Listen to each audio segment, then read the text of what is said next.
Hey guys! Tonight we embark on a journey into one of history's most enigmatic and formidable military orders, the Knights Templar. Forget the Hollywood myths of secret societies and hidden treasures. Tonight we delve into the brutal, disciplined, and often terrifying reality of their lives, focusing on their unparalleled resilience, particularly in the face of the most harrowing trials of medieval warfare, the siege. We're going to explore what it truly meant to be a Knight Templar, from their austere daily routines to their fanatical devotion, their rigorous training, and their ingenious, yet often desperate methods of survival when surrounded by an enemy. The truth is far grittier than any legend, a testament to human endurance and unwavering faith. So, before you get too comfortable, sinking into your soft bed or sipping your filtered water, take a genuine moment to appreciate the sheer, unimaginable luxury of your present existence, your safety, your comfort, your freedom from constant existential threat. And if you find yourself genuinely enjoying this unsettling journey, if these uncomfortable truths of history resonate with you, please take a moment to like the video and subscribe. It truly helps this channel grow. Also, I'd love to know in the comments where you're tuning in from and what time it is for you. It's always fascinating to see who's joining us from around the world, sharing this quiet, often chilling contemplation of history. Now, dim the lights, perhaps turn on a fan for that soft, almost imperceptible background hum, creating an atmosphere of calm as we prepare to confront the harshness of the past. And let's ease into tonight's journey together, a journey into the heart of Templar fortitude. Congratulations, you've just woken up. The year is 1187. You are a newly inducted Knight Templar, having taken your solemn vows of poverty, chastity, and obedience. The good news, if you can call it that, is you are now part of God's elite fighting force, a warrior monk. The bad news, your life as you knew it is over. And the fleas, they're still very much alive, and very much your closest companions, even in the holiest of orders. Your bed is not a plush mattress. It's a simple, hard pallet, likely a thin straw mattress laid directly on the cold stone floor of a communal dormitory. It rustles and crunches beneath you. Each movement stirs up dust and the pervasive, earthy smell of unwashed bodies and damp stone. There's no memory foam, no ergonomic support, no carefully fluffed pillows, just a single, coarse wool blanket, likely shared with another brother for warmth, as personal possessions are forbidden. It hasn't been washed since your induction, if ever, and carries the accumulated grime and sweat of countless restless nights. It's stiff, scratchy, and offers little true warmth against the penetrating chill of the pre-dawn air, especially in the stone fortresses of the Holy Land. You blink awake, your eyes crusty and heavy, not to the gentle chirping of birds or the soft glow of a digital alarm. Instead, the jarring clang of the monastery bell tears through the pre-dawn stillness. It's not a quaint village alarm. This bell is inside, loud, insistent, and utterly devoid of mercy. Its iron voice booms through the echoing stone corridors, a harsh summons to another day of prayer, discipline, and the ever-present threat of battle. Your home is a stark, unadorned dormitory, a long, narrow room with rows upon rows of identical pallets. There are no windows to the outside world, only high, narrow slits designed for defense, letting in only the faintest sliver of gray light.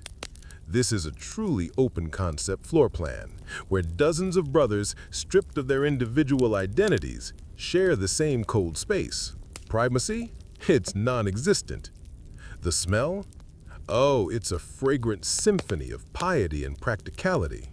a subtle yet pervasive blend of stale sweat, unwashed wool, the faint tang of incense from the chapel, and the ever-present aroma of damp stone. Scented candles haven't been invented, and even if they were, they'd be considered a worldly indulgence, utterly forbidden by the rule. You try to stretch a simple, natural human impulse, but you immediately regret it. The air is freezing, a sharp, biting cold that seeps into your very bones, and your joints ache with a chronic dull throb. You are likely in your late teens or early 20s, but your body already feels older, worn down by a lifetime of physical hardship and the austere Templar regimen. Your spine creaks like an old, ungreased wooden door, each movement a protest, and your knees sound like a bag of rocks being shaken by a confused, desperate peasant. Your body, despite its youth, is already a testament to the harshness of your chosen path. Getting out of bed is not a gentle transition, it's a disciplined act. The stone floor beneath your bare feet is cold, hard, and unforgiving, instantly chilling you to the bone. Oh, and privacy? What's that? It's a forgotten luxury. Your fellow brothers, a silent, disciplined mass, are all waking up beside you, their bodies a tangle of limbs in the dim light. There's no personal space, no me time for quiet contemplation, just communal everything, a constant, inescapable presence of others, their breathing, their coughs, their silent prayers, a constant companion. And this is just how your day starts. It only gets worse from here. Or perhaps, depending on your faith, it gets holier. You've managed to crawl out of your Templar pallet of austerity. Congrats! Now the day truly begins, not with leisure, but with an unyielding schedule of prayer, labor, and military training, all dictated by the strict rule of the order. The first duty of the day is matins, the earliest prayer service. You shuffle, half asleep, to the communal chapel, your bare feet echoing on the stone. The chapel is cold, dimly lit by flickering candles, and filled with the low murmur of Latin chants. You stand, kneel, and prostrate yourself for what feels like an eternity, your mind struggling to focus on the divine while your body protests the cold and hunger. This is not a choice, it is obedience. The spiritual discipline is as rigorous as the physical. After matins, there's a brief period for personal reflection, which often translates to more shivering and quiet contemplation of your empty stomach. Then comes the first meal of the day, a meager breakfast. Forget eggs, bacon, or anything resembling comfort. You'll receive a small portion of bread, likely stale and hard, and perhaps a thin gruel or water. Meat is a rarity, reserved for specific days of the week and never consumed in excess. The Templar rule emphasized moderation and self-denial in all things, especially food. Meals are eaten in silence, while one of the brothers reads from scripture or the rule, a constant reminder of your vows. The rest of the morning is dedicated to a combination of manual labor and military training. You might be assigned to work in the stables, tending to the order's prized war horses, massive, powerful beasts that are far better fed and cared for than you are. Mucking out stalls, grooming, feeding, it's back-breaking work, but essential for the order's military strength. Or perhaps you'll be in the armory, polishing chainmail, sharpening swords, or repairing shields. Every piece of equipment is meticulously maintained, for your life and the lives of your brothers depend on it. Then comes the training. This is not a leisurely exercise. You will spend hours in the scorching sun or the biting wind, clad in heavy chainmail, practicing with sword, lance, and shield. You will learn to fight as a unit, to maintain formation under pressure, to deliver devastating charges, and to defend against overwhelming odds. The The training is relentless, designed to forge you into an unbreakable fighting machine. You will run, jump, swing and parry until your muscles scream and your lungs burn. Falls are common, injuries frequent, but complaining is forbidden. Pain is a test of your devotion. The afternoon brings more prayer services, terse, sexed, and known, interspersed with more labor, more training, or administrative duties. Templars were not just fighters, they were also administrators, engineers, and financiers, managing vast estates and complex logistical networks to support their mission in the Holy Land. You might find yourself copying manuscripts, tallying supplies, or overseeing construction projects, all while maintaining the same monastic discipline. The evening culminates with Vespers and Compline, the final prayers before a frugal supper, again bread, gruel, perhaps some vegetables. Then it's back to the cold dormitory for a few hours of restless sleep before the bell clangs again, signaling the start of another day. This is the life of a Templar, a constant cycle of prayer, work, and military readiness, all underpinned by an iron discipline that would break lesser men. There is no personal time, no leisure, no escape from the rule. Your life is no longer your own. It belongs entirely to God and the Order. You've endured the daily routine, but now let's talk about the environment in which you operate. Because in the Holy Land, the climate is less about seasons and more about ongoing, relentless punishment from the sky, a stark contrast to the temperate climes of Europe and a constant test of your endurance. Let's start with summer. Forget the gentle breezes of European summers. In the Levant, your heavy wool tunic and chainmail turn into a personal oven. The sun beats down relentlessly, baking the arid landscape. There's no fan, no cross breeze in your stone fortress, and absolutely no deodorant. You sweat through your layers, but you can't remove them, as your armor is your protection, and your habit a symbol of your vows. Showing too much skin is scandalous and also invites sunburn, insect bites, and the judgmental glares of your superiors. The flies are out in full force, attracted to your unwashed body and the lingering smell of last week's gruel. Mosquitoes buzz by your ear while you sleep, assuming you can sleep through the sounds of the garrison, the distant calls of sentries, or simply the oppressive heat. In the field, during marches or battles, the sun bakes you. No sunblock, no wide-brim hat. Your helmet offers little shade, just the relentless glare. Heat stroke isn't diagnosed. It's just called taking a bad turn or God's will. Many brothers succumb to dehydration and exhaustion, their heavy armor becoming a death trap under the scorching sun. Now, fast forward to winter. Sounds better, right? Wrong. While not as extreme as European winters, the Holy Land can be surprisingly cold, especially at night, and the dampness in stone castles is pervasive. There's no insulation, no central heating in your fortress, just thick stone walls that radiate cold, with narrow slits that let in drafts and little light. The fire in the communal hearth, nice in theory, but fuel is scarce and expensive. You bundle up in your one damp, thin wool tunic, huddled near the dying embers, and still wake up with your nose frozen, your breath misting in the frigid air. Your feet are permanently cold, often damp from the pervasive moisture, and your fingers so stiff they feel like tiny medieval popsicles, clumsy and painful when trying to grip a sword or a quill. Frostbite isn't diagnosed.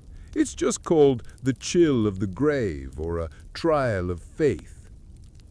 And the one thing that never changes, no matter the season, your wool habit still itches, your food is still bland, and the constant threat of battle or siege is still waiting.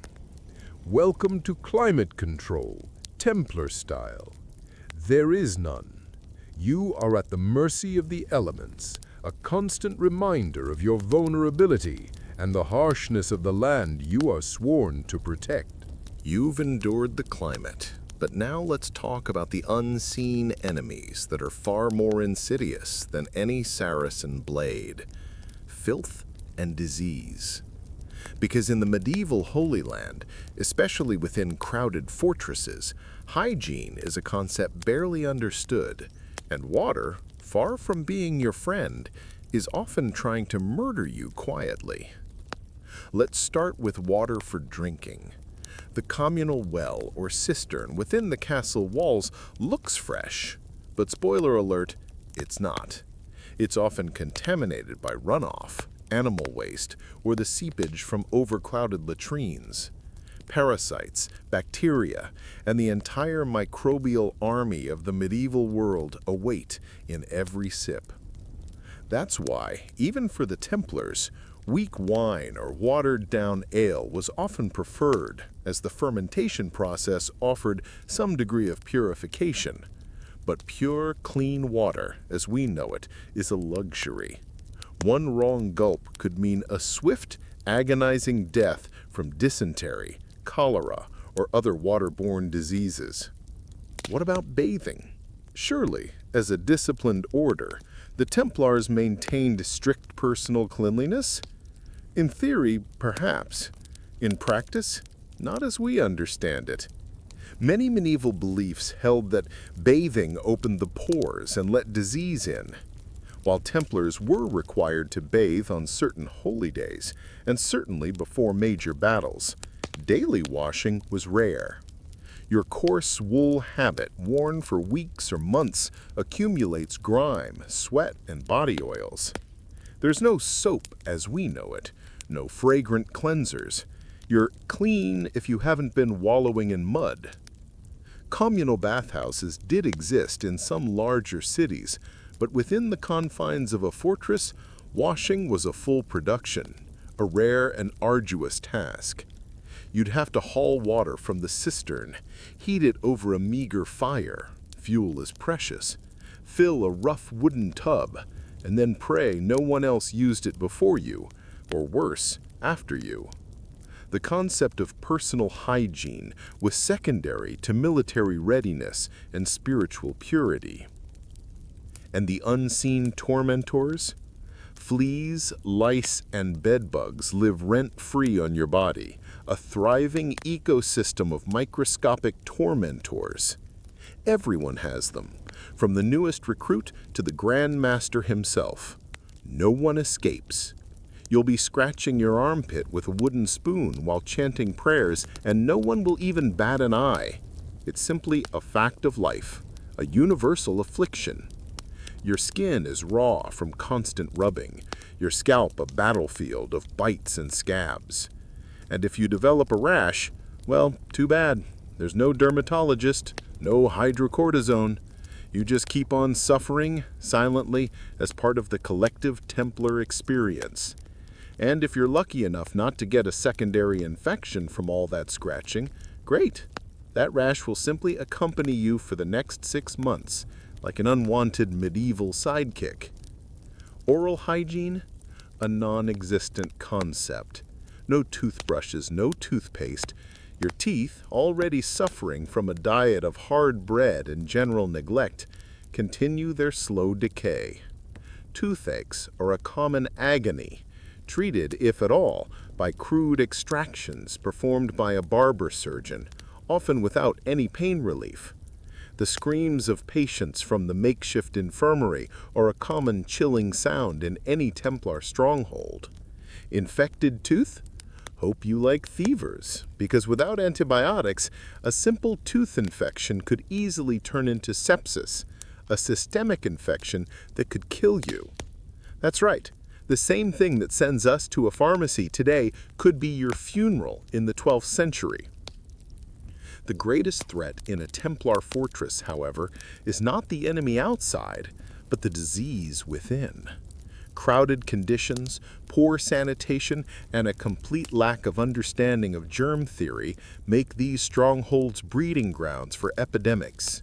Dysentery, typhus, smallpox, and various fevers sweep through the ranks, often claiming more lives than any battle. A patient admitted with a minor wound might contract a fatal illness from a neighboring cot.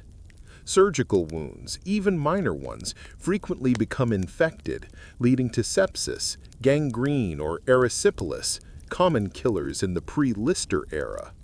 The infirmary, ironically, is often the most dangerous place for a sick Templar, a hotbed of cross-infection where one brother's illness quickly becomes another's. So you lie in your bed, enduring the cures, listening to the groans, and watching as your fellow brothers succumb. Hope is a fragile thing here, often extinguished by the harsh realities of medieval medicine. You've survived the daily grind and the unseen threats of disease. Now let's talk about what truly defined the Templars, their unparalleled military prowess, forged through relentless training and innovative tactics. This wasn't just about swinging a sword.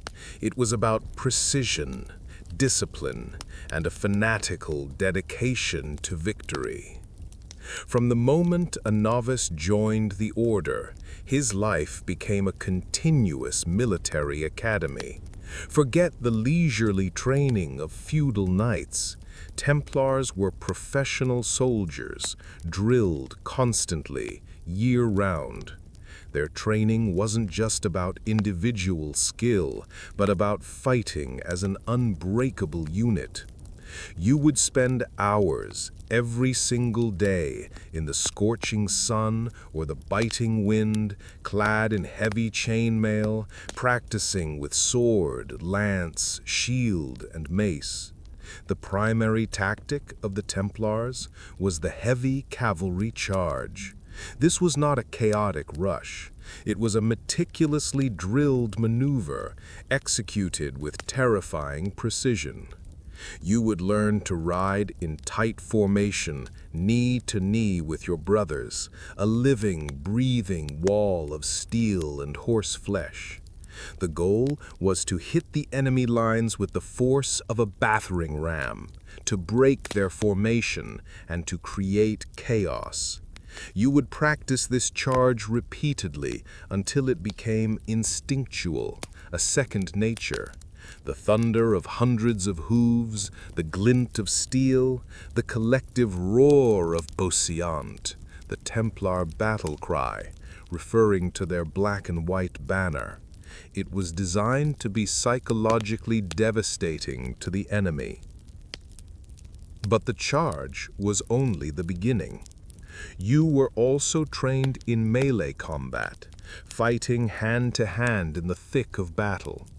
You learned to use your sword not just for slashing, but for thrusting into gaps in armor. Your shield was an extension of your arm, used for blocking, pushing, and even striking. You were taught to fight to the death, to never retreat unless explicitly ordered by your commander, and even then to do so in an orderly, disciplined fashion, covering your brothers. The Templar rule explicitly stated that a brother should never abandon his banner, even if outnumbered, as long as there was hope of victory. This instilled a fanatical bravery that often astonished their enemies and earned them a legendary reputation across both Christian and Muslim worlds. This was the forge of war, and you, as a Templar, were its product. You've been forged in the fires of Templar training, but now comes the ultimate test: life under siege. This is where all your discipline, all your training, and all your faith will be pushed to their absolute breaking point. Forget the romantic notion of valiant sallies and glorious last stands. A siege is a slow, agonizing grind, a test of endurance, starvation, and psychological warfare. Congratulations! You're in a Templar castle, perhaps Crac de Chevalier or Safed. It's in the enemy, a vast Saracen army, perhaps led by Saladin himself, has just arrived. The land around your fortress, once green and fertile, is now swarming with enemy tents, siege engines, and thousands of hostile soldiers. The gates are barred, the drawbridge is raised, and the outside world has vanished, replaced by the relentless, terrifying presence of the enemy. The first thing you notice is the noise. It's a constant, oppressive roar. The shouts of enemy soldiers, the rhythmic thud of trebuchets launching massive stones, the whirring of catapults, the clang of picks against stone as sappers try to undermine your walls, and the occasional, terrifying crash as a section of your fortress succumbs to bombardment. Sleep becomes a luxury, constantly interrupted by the din of war. Then comes the bombardment. Day and night, massive stones, sometimes weighing hundreds of pounds, rain down on your castle. They smash into walls, collapse towers, and send deadly shrapnel flying. You live with the constant threat of being crushed, buried alive, or impaled. Repair teams, often consisting of Templar sergeants and local laborers, work frantically under fire to patch breaches, knowing that a single weak point could spell the end. You learn to recognize the whistle of a stone in the air, to instinctively duck for cover, to live with the dust and debris that constantly fills the air. Food and water immediately become the most precious commodities. Before the siege, the castle would have been stocked with provisions, dried meat, grain, salted fish, wine, and water in cisterns. But these supplies are finite. The master of the order, or the castellan, immediately implements strict rationing. Your daily meal, already meager, shrinks to barely enough to sustain life. Gruel, stale bread, and perhaps a few dried beans become your entire diet. Water is meticulously measured, each sip a conscious act of survival. The taste of hunger becomes a constant companion, gnawing at your insides, weakening your body, and testing your resolve. You watch as your brothers grow thinner, their faces hollow, their eyes sunken. As the siege drags on, hygiene rapidly deteriorates. Latrines overflow, waste accumulates, and the crowded conditions within the castle walls become a breeding ground for disease. Dysentery, typhus, and various fevers spread like wildfire through the garrison, often claiming more lives than enemy weapons. The infirmary, already rudimentary, is overwhelmed. The stench of sickness, sweat, and unwashed bodies becomes unbearable. You live with the constant fear of falling ill, knowing that a simple fever could be a death sentence, not from the enemy, but from the very conditions of your defense. The enemy isn't just attacking your walls, they're attacking your minds. They might parade captured comrades in front of the walls, torturing them to break your morale. They might shout insults and threats, promising a gruesome fate if you don't surrender. They might even send in emissaries offering terms of surrender, tempting you with the promise of food, water, and an end to the suffering. The psychological toll is immense. Doubt creeps in, whispers of despair echo in the dark corners of your mind. Maintaining faith and discipline under such pressure is a monumental task. One of the most terrifying threats is the sapping operation. Enemy engineers dig tunnels under your walls, shoring them up with timber and then setting fire to the timber, causing the section of the wall above to collapse. You live with the constant fear of the ground beneath you suddenly giving way. Countermining teams, often Templar sergeants, dig their own tunnels to intercept the enemy, leading to terrifying underground battles in claustrophobic dark tunnels, where a single misstep could mean being buried alive. Despite the overwhelming odds, Templars are renowned for their aggressive defense. When the enemy launches an assault, or when a breach is made, you are expected to sally forth, to charge into the enemy ranks, to fight fiercely to repel them, or to buy time for repairs. These sorties are desperate, bloody affairs, often resulting in heavy casualties, but they are essential for maintaining the initiative and demonstrating your unwavering resolve. You fight not just for survival, but for the honor of the Order, for the Holy Land, and for God. Life under siege is a relentless test of every fiber of your being. It's a world of constant noise, fear, hunger, thirst, and disease. It's a place where every day is a battle, not just against the enemy, but against your own body and mind. But through it all, the Templars endured, their discipline and faith holding them together when all else threatened to crumble. This was the unyielding reality of the walls, and you, as a Templar, were its steadfast guardian. You've experienced the grim reality of Templar life, from the austere routine to the harrowing ordeal of a siege.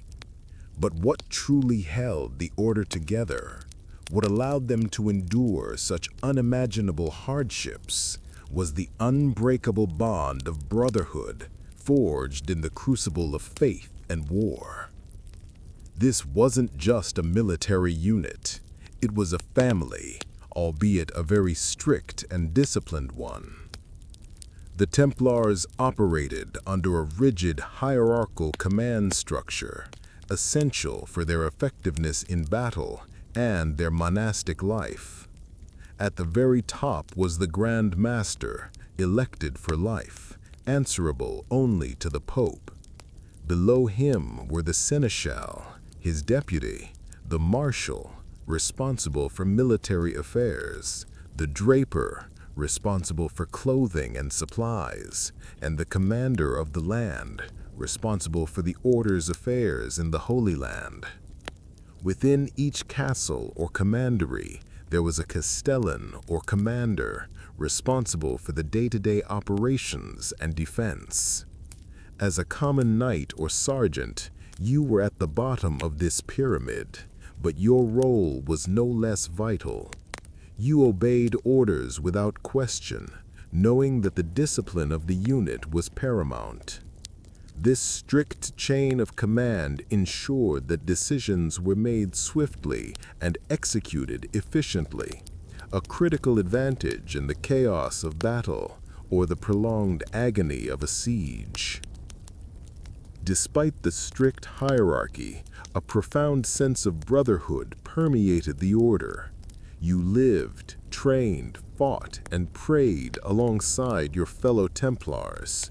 You shared everything, your meager meals, your cramped sleeping quarters, the dangers of battle, and the quiet moments of despair. This shared experience forged an incredibly strong bond.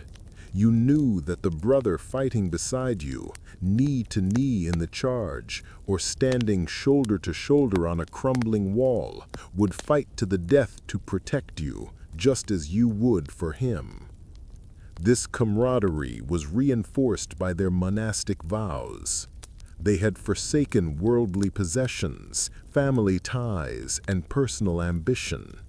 Their only family was the Order, their only purpose the defense of the Holy Land.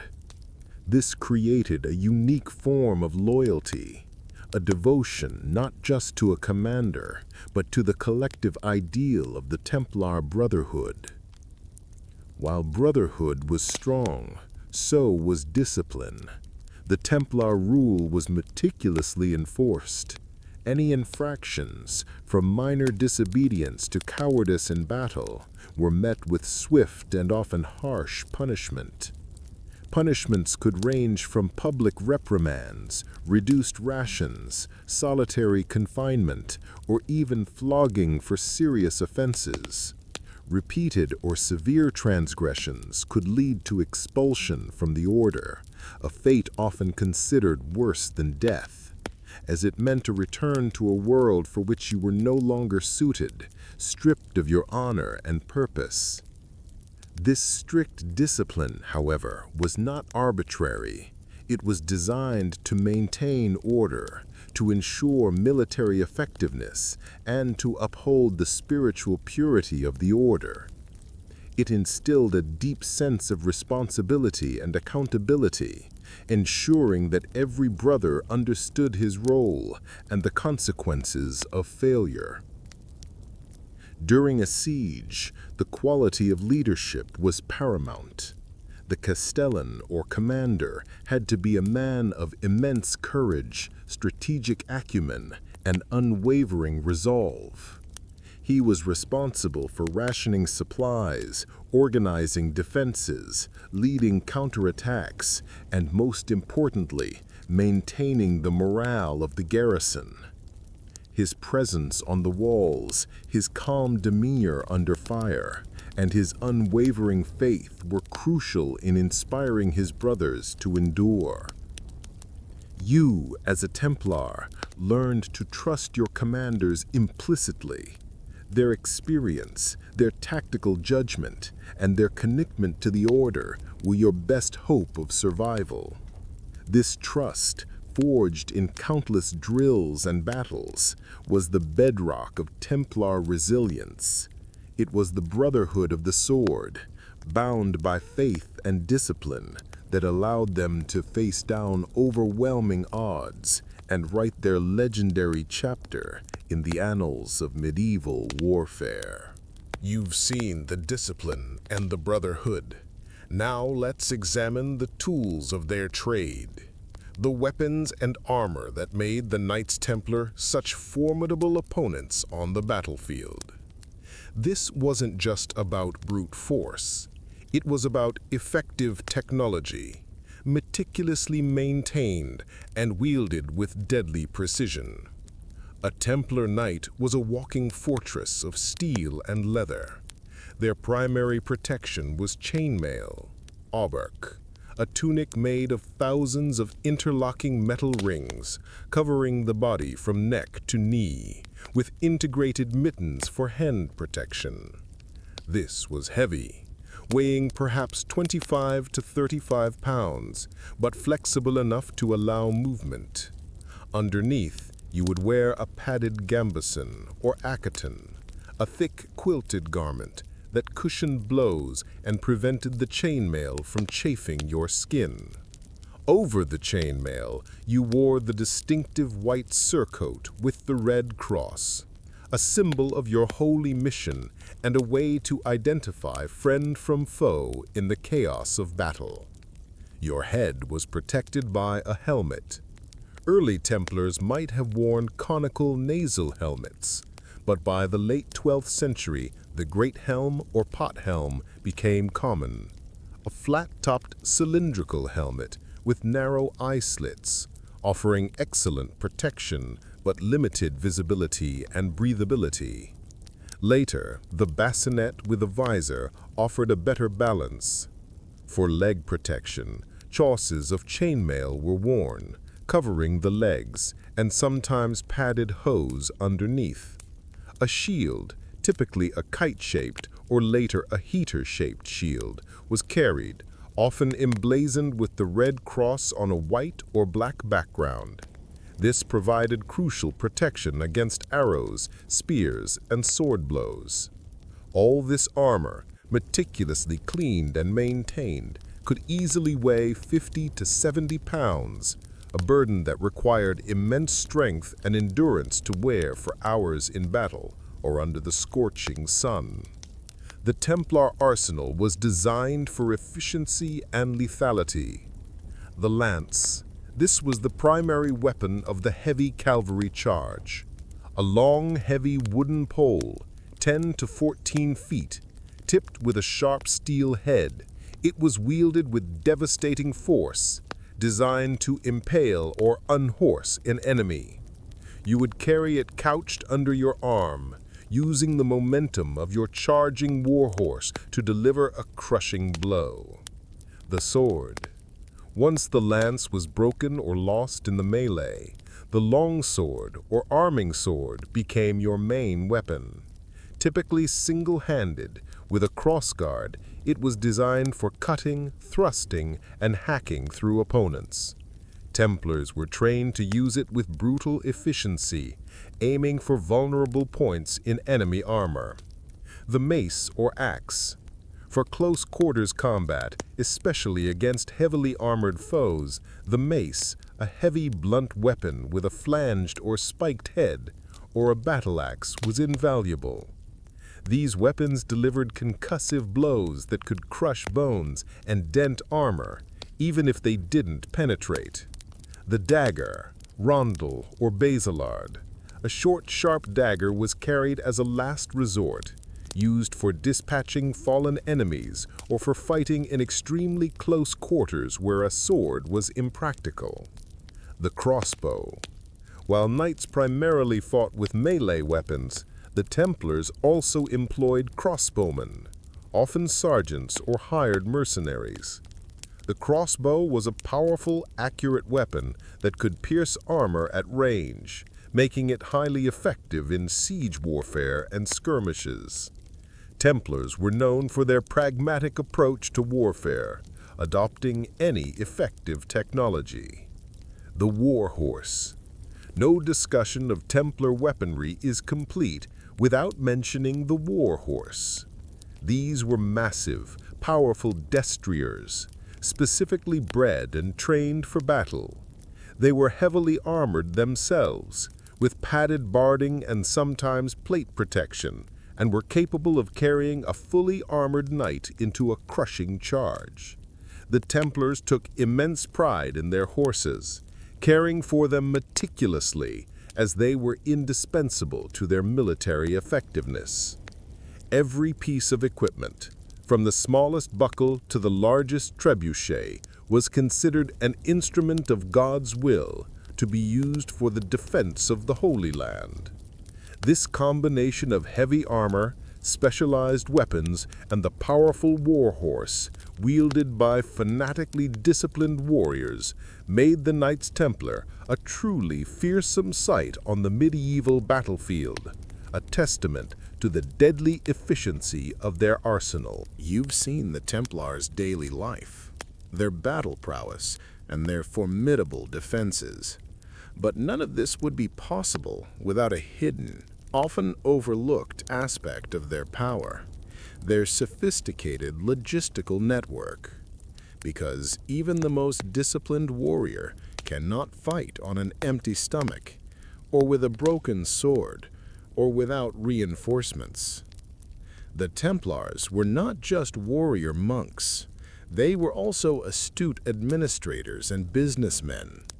Their vast networks spanned across Europe and the Holy Land, managing immense wealth, lands, and resources. This wealth, accumulated through donations, bequests, and their own shrewd financial dealings, was meticulously managed to support their primary mission, the defense of the Latin East. Feeding thousands of knights, sergeants, squires, and laborers, both in their European commanderies and in the besieged fortresses of the Holy Land, was a monumental task. The Templars owned vast agricultural estates in Europe, producing grain, wine, and livestock. These provisions were then transported, often by Templar ships, to the Crusader states. Within the Holy Land, Templar commanderies also managed local farms and mills. During peacetime, castles would stockpile immense quantities of dried meat, salted fish, grain, and wine in their storerooms, preparing for the inevitable sieges. This foresight was critical for their survival when cut off from external supplies. Access to fresh water was a constant challenge in the arid Holy Land. Templar castles were ingeniously designed with massive underground cisterns to collect rainwater, often filtered and purified. These cisterns were vital during sieges, providing the only source of drinking water for months, sometimes years. They also developed sophisticated aqueducts and wells where possible, demonstrating advanced engineering skills. The Templars didn't just buy their equipment, they often produced it. They had their own workshops within their commanderies and castles, employing skilled blacksmiths, armorers, and fletchers. This allowed them to produce and repair their own chainmail, helmets, swords, lances, shields, and crossbows, ensuring a consistent supply of high-quality weaponry. They also maintained extensive armories, stockpiling weapons and armor for new recruits and replacements. The Order had a constant need for new recruits to replace those lost to battle, disease, or old age. Their recruiting network in Europe was highly effective, drawing in young noblemen and commoners eager to join the holy cause. Once recruited, these novices would undergo rigorous training in Europe before being sent to the Holy Land.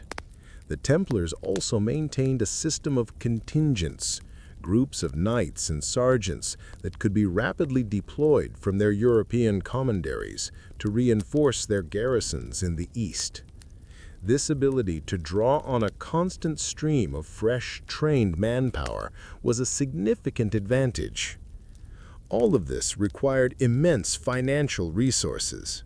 The Templars were pioneers in banking and finance, developing a sophisticated system of credit and transfers that allowed pilgrims and crusaders to deposit money in Europe and withdraw it in the Holy Land. This system not only generated revenue for the Order, but also facilitated the flow of funds for their logistical operations. Their commanderies in Europe acted as financial hubs, managing their vast estates and channeling resources to the East. The Templar logistical machine was a marvel of medieval organization. It was this unseen, intricate web of supply, production, and finance that truly underpinned their military might, allowing them to sustain their presence in a hostile land for nearly 2 centuries. It was the logistics of faith, meticulously managed, that ensured their unyielding sustenance in the face of constant warfare. You've seen the Templars' daily life, their arsenal, and their logistical genius. Now, let's delve deeper into the core of their military expertise, the art of siege warfare, both in attack and defense. This was a brutal, protracted game of patience, engineering, and sheer will, where the Templars excelled. When the Templars went on the offensive, their approach to siege warfare was systematic and devastating. Reconnaissance. Before any assault, detailed reconnaissance was crucial. Templar scouts would assess the castle's defenses, identify weak points, locate water sources, and estimate the size of the garrison. Encampment. A disciplined siege army would establish a fortified camp around the enemy stronghold, cutting off all supply routes and isolating the defenders. Siege engines.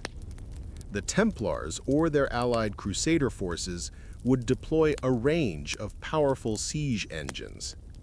Trebuchets. These massive counterweight catapults were the kings of siege warfare. Capable of launching stones weighing hundreds of pounds over long distances, they could smash through walls, collapse towers, and cause immense psychological damage. Templars would aim for specific weak points, systematically dismantling the defenses. Catapults, mangonels. Smaller than trebuchets, These torsion-powered machines launched smaller stones or incendiary projectiles at a higher trajectory, useful for clearing defenders from battlements or setting structures ablaze. Battering rams, massive logs often reinforced with iron heads and suspended within a wheeled shelter, were used to smash through gates or weaker sections of walls. This was a slow, dangerous job, requiring constant protection from defenders. Siege towers, belfries, multi-story wooden towers wheeled up to the walls allowed attackers to reach the height of the battlements, providing a platform for archers and a bridge for assaulting troops to cross directly onto the walls. These were vulnerable to fire and required immense effort to build and move. Sapping and mining. This was a terrifying and often decisive tactic. Engineers would dig tunnels, saps, under the castle walls, shoring them up with timber. Once the tunnel was beneath a crucial section of the wall, the timber supports would be set on fire. As the timber burned, the tunnel would collapse, causing the wall above to crack and fall, creating a breach for the assault. This was dangerous work, as defenders could countermine or pour boiling oil, water, or even quicklime into the tunnels. Blockade and starvation. For smaller garrisons, a prolonged blockade was often the most effective tactic. By cutting off all supplies, the attackers could starve the defenders into submission, a slow, agonizing process. Direct assaults. Once a breach was made, or morale was sufficiently low, a direct assault would be launched, with waves of soldiers attempting to storm the walls, often at immense cost in lives. Defending a fortress. The Templars were equally renowned for their stubborn, almost suicidal defense of their own castles. They understood that a well-defended fortress could tie up vast enemy armies for months, buying crucial time for reinforcements or relief. Layered defense. Templar castles were designed with multiple layers of defense, concentric walls, moats, barbicans, murder holes, and inner keeps. Each layer had to be taken individually, bleeding the attacking force dry. Rationing and water management. As discussed, meticulous rationing of food and water was critical. Cisterns were protected, and water sources outside the walls were poisoned or destroyed. Constant vigilance. Sentries were posted day and night, watching for sapping operations, scaling attempts, or approaching relief armies. Repair and reinforce. Damaged walls were immediately repaired under fire, often at night, using whatever materials were available. Breaches were barricaded with timber, rubble, and even the bodies of the dead. Counterattacks, sorties. When the enemy was vulnerable, or to relieve pressure on a specific section of the wall, Templar knights would launch swift, brutal sorties from the gates, charging into the enemy ranks, causing chaos, and then retreating behind the safety of the walls. These were high-risk, high-reward maneuvers. Projectiles and defensive weapons. Defenders would rain down arrows from archers and crossbowmen, hurl stones and javelins, and pour boiling water, hot sand, or even quicklime onto attackers below.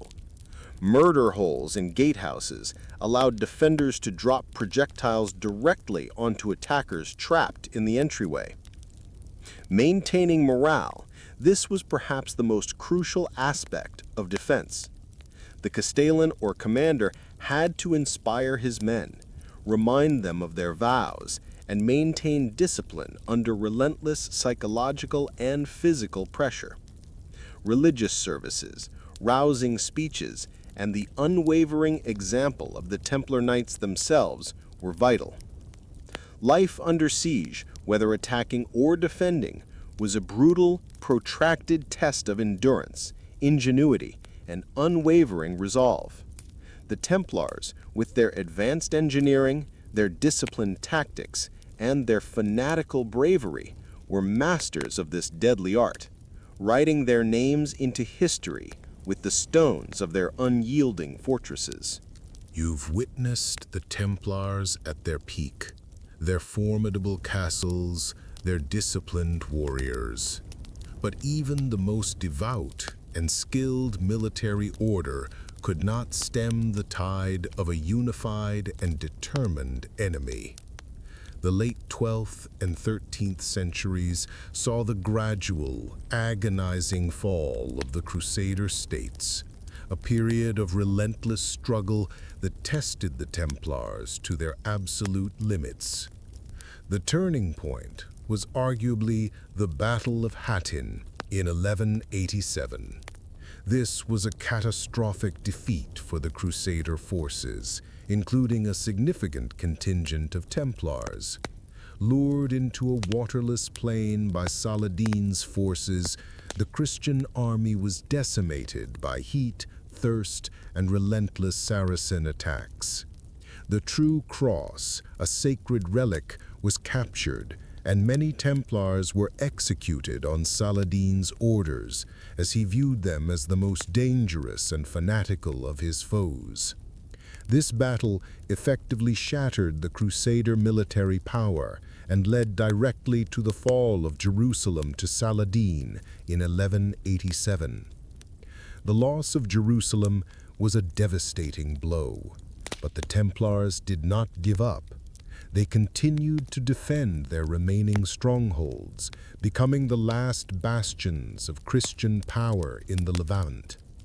They participated in the Third Crusade, 1189 to 1192, fighting alongside Richard the Lionheart, and were instrumental in the Siege of Acre and the Battle of Arsuf. Their bravery and discipline were legendary, but they were fighting a losing battle against an increasingly unified and powerful Muslim world. As the 12th century progressed, the Mamluks, a powerful Muslim dynasty in Egypt, became the dominant force in the region. They systematically campaigned against the remaining Crusader strongholds, one by one. The Templars, along with the Hospitallers and other military orders, found themselves constantly besieged, constantly outnumbered, and increasingly isolated from European support. The Siege of Acre in 1291 marked the final tragic chapter of the Crusader presence in the Holy Land. Acre was the last major Crusader stronghold, a bustling port city and the headquarters of the Templars. The Mamluk Sultan al-Ashraf Khalil launched a massive assault, deploying an overwhelming army and powerful siege engines. The Templars, along with other defenders, fought with their customary ferocity, defending the city walls and their own formidable headquarters within Acre. The fighting was brutal and prolonged. The Templars defended their quarter of the city, including their massive fortress, with fanatical zeal, even after the city walls were breached and the other defenders had fled or been overwhelmed. They fought house to house, street to street, until they were cornered in their last tower. The Mamluks, impressed by their courage, offered terms of surrender, but a misunderstanding or a breach of faith led to renewed fighting, and the remaining Templars were slaughtered. The fall of Acre effectively ended the Crusader era in the Holy Land. With the loss of their last foothold, the Templars retreated to Cyprus, their mission in the east seemingly over. They had fought with unparalleled bravery for nearly 2 centuries, sacrificing countless lives, but ultimately, the geopolitical realities and the sheer numerical superiority of their enemies proved insurmountable. The fall of the Holy Land was not a failure of Templar courage or military skill, but a testament to the changing tides of history. Their purpose, however, was now in question, a vulnerability that would soon be exploited. You've seen the Templars as warriors, as builders, as survivors. But their immense power and wealth, once a source of strength, would ultimately become their undoing. As their military role in the Holy Land diminished, whispers began to spread across Europe. Whispers of heresy, secret rituals, and unimaginable riches. The Templars had become incredibly wealthy. Their vast network of commandeers across Europe functioned as a sophisticated banking system, handling immense sums of money for kings, nobles, and merchants. They owned vast tracts of land, castles, mills, and farms, generating substantial income. They were exempt from local taxes and answered only to the Pope, giving them a unique and often resented autonomy. Kings and nobles, perpetually short of funds, often borrowed heavily from the Templars, creating a dangerous dynamic of indebtedness. This wealth, combined with their secrecy, their military might, and their perceived arrogance, bred suspicion and resentment. They were an order of warrior monks who lived by their own rules, seemingly beyond the reach of secular authority. Their closed initiation ceremonies, known only to members, fueled rumors of strange rituals and blasphemous practices. The whispers grew louder, fueled by disgruntled former members, envious nobles, and ambitious monarchs. The most prominent of these was King Philip IV of France, known as Philip the Fair. Philip was deeply in debt to the Templars, and, driven by a desperate need for funds and a desire to consolidate his own power, he saw the order as a prime target. In 1307, Philip launched a coordinated secret operation. On Friday, October 13th, a date forever associated with bad luck, Templars across France were simultaneously arrested on charges of heresy, idolatry, blasphemy, and various heinous crimes. These charges were largely fabricated, extracted through brutal torture, including the rack, the strapado, and burning the feet. Confessions, often contradictory and recanted later, were coerced. The accusations were shocking: denying Christ, spitting on the cross, worshipping an idol, often described as a bearded head or Baphomet, engaging in homosexual acts and other unspeakable abominations. These accusations, designed to horrify and outrage the devout Christian public, effectively turned public opinion against the order. The Pope, Clement V, initially hesitant to act against such a powerful and respected order, was eventually pressured by Philip. A papal investigation was launched, but it was heavily influenced by the French king. Despite many Templars retracting their forced confessions and bravely defending the order, the tide had turned. The wealth of the Templars was seized, primarily by Philip, though some went to the Hospitallers. The Grand Master, Jacques de Molay, along with other senior Templar leaders, endured years of imprisonment and torture. In 1314, after recanting his forced confession, de Molay was burned at the stake in Paris. Legend has it that as the flames consumed him, he cursed both Philip IV and Clement V, summoning them to appear before God's judgment within a year. Both indeed died within that year. The Order of the Temple was officially dissolved by Pope Clement V in 1312 by the papal bull Vox and Excelso, not on the grounds of proven guilt, but due to widespread scandal and the need to protect the reputation of the Church. Their assets were nominally transferred to the Knights Hospitallers, but in reality, much of it was seized by secular rulers. The fall of the Templars was a stark reminder of the dangers of immense wealth and power without a clear, active mission. Their secrecy and autonomy, once their strengths, became their greatest weaknesses, allowing their enemies to weave a narrative of heresy that ultimately led to their brutal and unjust destruction. The whispers of heresy had silenced the Brotherhood of the Sword, and the medieval dream of the Templars died not on the battlefield, but in the dark dungeons of political intrigue.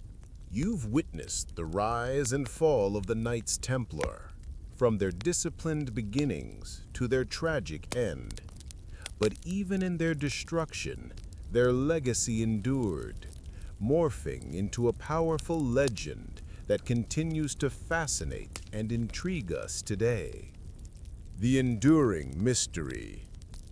Despite the official dissolution and the brutal suppression, the Templars left behind a trail of unanswered questions and tantalizing mysteries.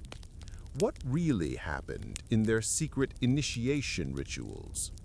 Did they possess hidden knowledge, perhaps from their time in the Holy Land? Were there truly hidden treasures that escaped the grasp of kings and popes? These questions fueled centuries of speculation, giving rise to countless theories, from the Holy Grail to the Ark of the Covenant, and even connections to Freemasonry. Architectural legacy. Their physical legacy is undeniable. The Templars were master builders, constructing some of the most formidable and innovative castles of the medieval era. From the massive concentric walls of Grac de Chevalier to the intricate defenses of Safed and Afflet, their fortresses stand as enduring testaments to their engineering prowess and military strategy. Even in Europe, their commanderies and churches, often built with a distinctive round nave inspired by the Church of the Holy Sepulchre in Jerusalem, bear their mark. Financial innovations. Their role as early bankers and financiers left a lasting impact on the development of European commerce. Their system of credit and transfers, allowing pilgrims to travel safely with funds, was a groundbreaking innovation that predated modern banking practices.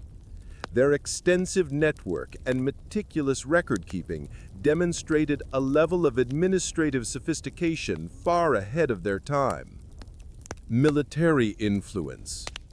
Even after their demise, their military tactics and discipline influenced later military orders and armies.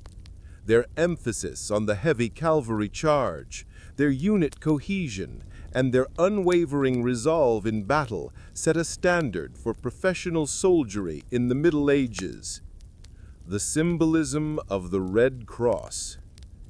The distinctive red cross on a white background remains a powerful and recognizable symbol, instantly associated with the Templars. It has been adopted and reinterpreted by various groups throughout history, further cementing their place in popular culture. The Curse of Jacques de Molay. The dramatic curse allegedly uttered by Jacques de Molay from the flames of his pyre, summoning Philip IV and Clement V to God's judgment, became a powerful part of the Templar legend, reinforcing the idea of their unjust persecution and divine retribution. The fact that they both indeed died within a year only added to the mystique. The modern fascination. Today, the Knights Templar continue to capture the imagination of millions. They feature prominently in books, movies, video games, and documentaries, often portrayed as guardians of ancient secrets or as the victims of a grand conspiracy. This enduring fascination speaks to the power of their story, a tale of faith, courage, immense wealth, brutal betrayal, and an unresolved mystery.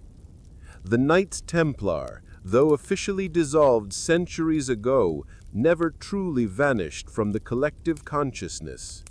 Their legacy, woven from threads of historical fact and captivating legend, continues to resonate, reminding us of a time when faith and the sword were inextricably linked, and when a brotherhood of warrior monks dared to challenge the very tides of history. So tonight, as you drift off to sleep, Perhaps you'll ponder the secrets they took to their pyres, or the echoes of their clanging bells in the distant Holy Land. You wouldn't have lasted a day, but their story, in all its brutal glory, lives on.